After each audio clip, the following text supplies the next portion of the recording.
آج ہم بات کریں گے چوہے کے بارے میں۔ چوہے کے بارے میں حضرت محمد صلی اللہ علیہ وآلہ وسلم نے اس کو مارنے کا حکم کیوں دیا، یہ کس قوم کی مسخ شدہ شکل ہے۔ بسم اللہ الرحمن الرحیم۔ ناظرین، آج کی اس ویڈیو میں ہم آپ کو بتائیں گے کہ چوہا کس قسم کا فسادی جانور ہوتا ہے اور حضور صلی اللہ علیہ وآلہ وسلم نے اس کو مارنے کا حکم کیوں دیا اور اس کا شیطان کے ساتھ کیا تعلق ہے، اور حضور صلی اللہ علیہ وآلہ وسلم نے یہ کیوں ارشاد فرمایا کہ جب تم لوگ رات کو سونے لگو تو اپنا چراغ یا دیا وغیرہ بجھا دیا کرو، اور یہ کس قوم کی مسخ شدہ شکل ہے، اور لوگ چوہے کی ناف کیوں باندھتے ہیں اور اس کا شرعی حکم کیا ہے۔ کھانے سے کون سا مرض پیدا ہوتا ہے، وہ کون سا طریقہ ہے جس سے ہم چوہے کو ختم کر سکتے ہیں یا اپنے گھروں سے بھگا سکتے ہیں، اور اگر کوئی شخص چوہے کو اپنے خواب میں دیکھے تو اس کی تعبیر کیا ہوگی۔ ناظرین، ان تمام باتوں کو جاننے کے لیے ہماری اس ویڈیو کو آخر تک ضرور دیکھنا۔ ناظرین، ماہر حیوانات نے چوہے کی مختلف اقسام بیان کی ہیں، مثلا کون چچندر، ذات نتگ اور فرات البیر وغیرہ، مگر آج کی اس ویڈیو کے اندر ہم صرف ان چوہوں کی بات کریں گے جو کہ عام طور پر گھروں میں پائے جاتے ہیں۔ ناظرین، ماہر حیوانات کا کہنا ہے کہ چوہے سے زیادہ کوئی بھی فسادی جانور نہیں ہے۔ چوہا نہ کسی چھوٹے کو بخشتا ہے اور نہ کسی بڑے کو۔ چوہے کے سامنے جو کچھ بھی آتا ہے اس کو قتل دیتا ہے اور اس کو تباہ و برباد کر دیتا ہے۔ چوہے کے فسادی ہونے کی ایک مثال یہ بیان کی گئی ہے کہ یہ جب کسی ایسی تیل کی بوتل یا برتن کے پاس آتا ہے جس میں اس کا منہ کی رسائی نہیں ہوتی، یہ اس میں اپنی دم ڈال دیتا ہے اور پھر اپنی دم کو تر کر لیتا ہے اور پھر اس کو چوس لیتا ہے، اور اسی طرح یہ تمام تیل ختم کر دیتا ہے۔ ناظرین، اس کے فسادی ہونے پر ہی حضور صلی اللہ علیہ وآلہ وسلم نے اس کو مارنے کا حکم دیا، خواہ احرام کی صورت میں یا احرام کے بغیر۔ ہر حالت میں حضور اکرم صلی اللہ علیہ وسلم نے اس کو قتل کرنے کا حکم دیا ہے، اور اس کے علاوہ حضور صلی اللہ علیہ وسلم نے سانپ اور بچھو وغیرہ کو بھی قتل کرنے کا حکم دیا ہے، کیونکہ جس طرح چوہا فاسق اور فسادی جانور ہوتا ہے اس طرح سانپ بچھو وغیرہ بھی فاسق اور فسادی جانور ہوتے ہیں۔ اور ایک وجہ یہ بھی بیان کی جاتی ہے کیونکہ اس نے حضرت نوح علیہ السلام کی کشتی کی رسی کاٹ دی تھی، اسی وجہ سے اس کو مارنے کا حکم دیا گیا ہے۔ اور امام طاووسی رحمۃ اللہ علیہ نے اپنی کتاب احکام القرآن میں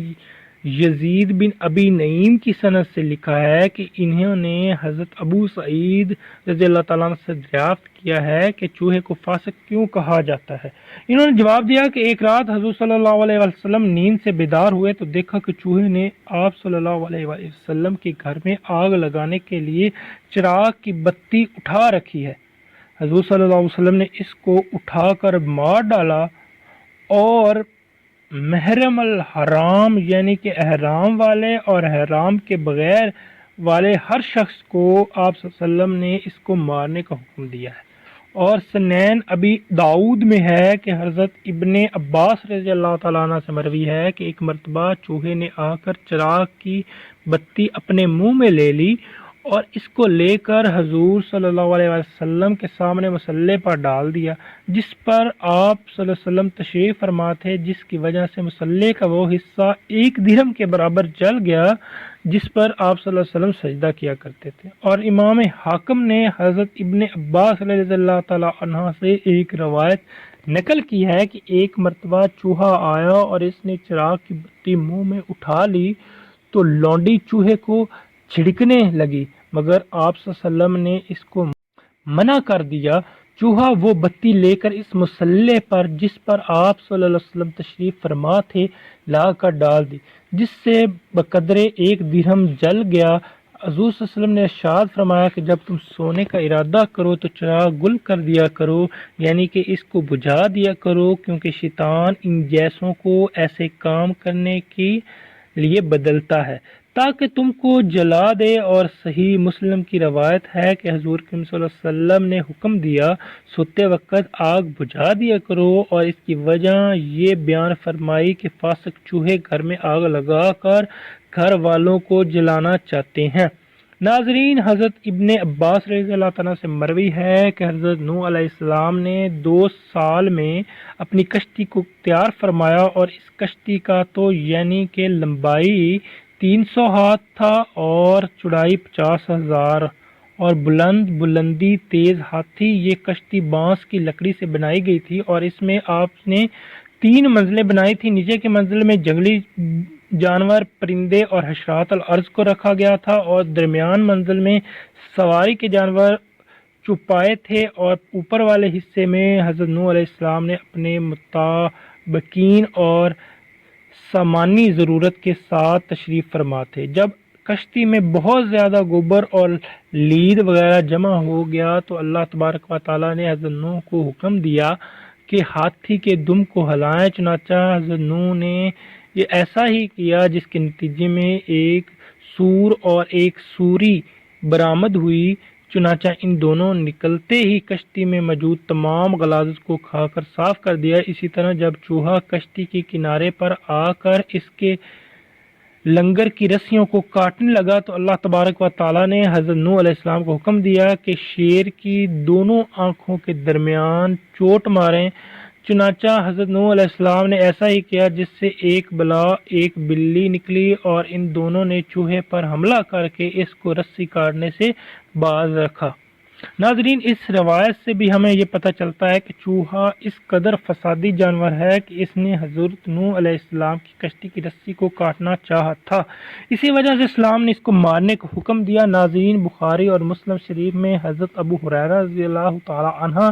سے مروی ہے کہ حضور صلی اللہ علیہ وآلہ وسلم نے ارشاد فرمایا کہ بنی اسرائیل کی ایک قوم گم ہو گئی، کچھ معلوم نہ ہو سکا کہ ان کا کیا انجام ہوا، بس اس مقام پر صرف چوہے نظر آتے تھے، اور ان چوہوں کا یہ حال تھا کہ جب ان کے سامنے اونٹنی کا دودھ رکھا جاتا تو اس کو نہیں پیتے تھے، مگر جب بکری کا دودھ ان کے سامنے رکھتے تھے تو اس کو پی لیتے تھے۔ امام نووی رحمۃ اللہ علیہ ارشاد فرماتے ہیں کہ چنانچہ بنی اسرائیل پر اونٹ کا گوشت اور دودھ حرام تھا، اور بکری کا دودھ اور گوشت حلال تھا، اس لیے ان چوہوں کا اونٹنی کے دودھ سے عارض کرنا، یعنی اس کو نہ پینا اور بکری کے دودھ کو پی لینا، اس رکی دلیل ہے کہ یہ چوہے بنی اسرائیل کی قوم کی مسخ شدہ شکل ہے۔ محترم ناظرین، ماہرین حیوانات نے چوہے کی ایک قسم مشک کی چوہا بھی بتلائی ہے، اور لوگ اس کو ناف کے غرض سے شکار کرتے ہیں، اور اس کو پکڑ کر ایک کپڑے کی پٹی سے اس کی ناف کو باندھ کر لٹکا دیا جاتا ہے۔ اس طرح ان کا خون ایک جگہ جمع ہو جاتا ہے، پھر اس کو ہلا کر دیا جاتا ہے، اور جب وہ مر جاتا ہے تو اس کی ناف کو جو کپڑے میں باندھی ہوئی ہوتی ہے کاٹ لی جاتی ہے، اور اس کو زمین میں دبا دیا جاتا ہے۔ کچھ عرصے بعد وہ خون خشک ہو کر نہایت ہی خوشبودار مشک بن جاتا ہے۔ ناظرین محترم، امام الحاکم حضرت مجاہد رحمۃ اللہ سے روایت ہے کہ نقل کی جاتی ہے کہ حضرت عیسیٰ علیہ السلام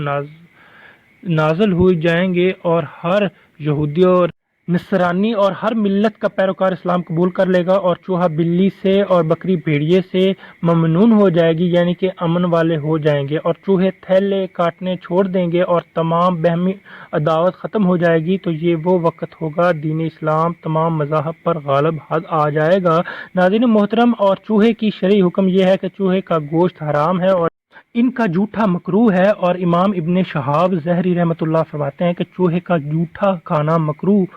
کیونکہ چوہے کا جوٹا کھانے سے نسیان یعنی کہ بھول جانے کا مرض پیدا ہوتا ہے۔ اور امام بخاری نے حضرت ابن عباس رضی اللہ تعالیٰ عنہ سے ایک روایت نقل کی ہے کہ حضرت میمونہ رضی اللہ تعالیٰ عنہ سے مروی ہے کہ حضرت میمونہ رضی اللہ تعالیٰ عنہ فرماتی ہیں کہ ایک مرتبہ میں ایک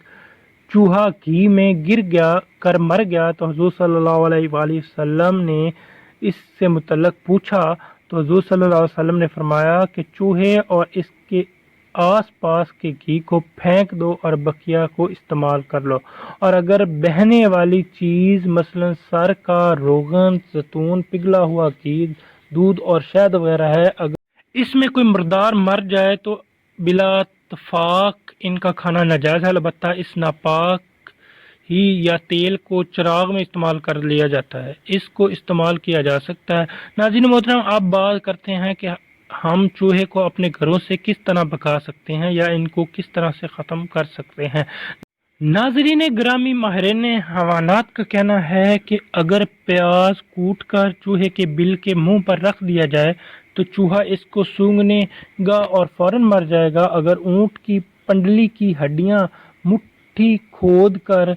پانی میں حل کر لیا جائے اور وہ پانی چوہے کے بلوں میں ڈال دیا جائے تو سب چوہے مر جائیں گے۔ ناظرین گرامی، چوہے کو اپنے خواب میں دیکھنے کے متعلق اہل علم کا کہنا ہے کہ چوہے کو خواب میں دیکھنا فاسقہ عورت کو دیکھنا ہے، اس لیے کہ حضور صلی اللہ علیہ وآلہ وسلم نے چوہے کو فاسق قرار دیا ہے۔ کبھی اس کی تعبیر نوح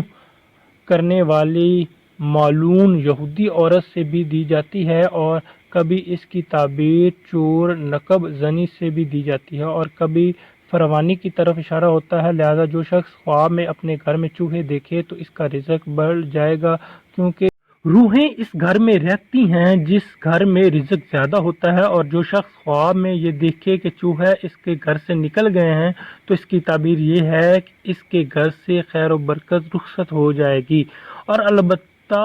اللہ تبارک و تعالی اور اس کے رسول صلی اللہ علیہ وسلم زیادہ بہتر جانتے ہیں۔ اللہ تبارک و تعالی سے دعا ہے کہ اللہ تبارک و تعالی اس کے محبوب صلی اللہ علیہ وآلہ وسلم نے جن باتوں کا حکم دیا اس پر ہمیں عمل کرنے کی توفیق عطا فرمائے اور ہمیں حلال رزق عطا فرمائے، آمین۔ اگر آپ کو میرے چینل پر نئے ہیں تو پلیز میرے چینل کو سبسکرائب ضرور کریں۔ شکریہ، اللہ حافظ۔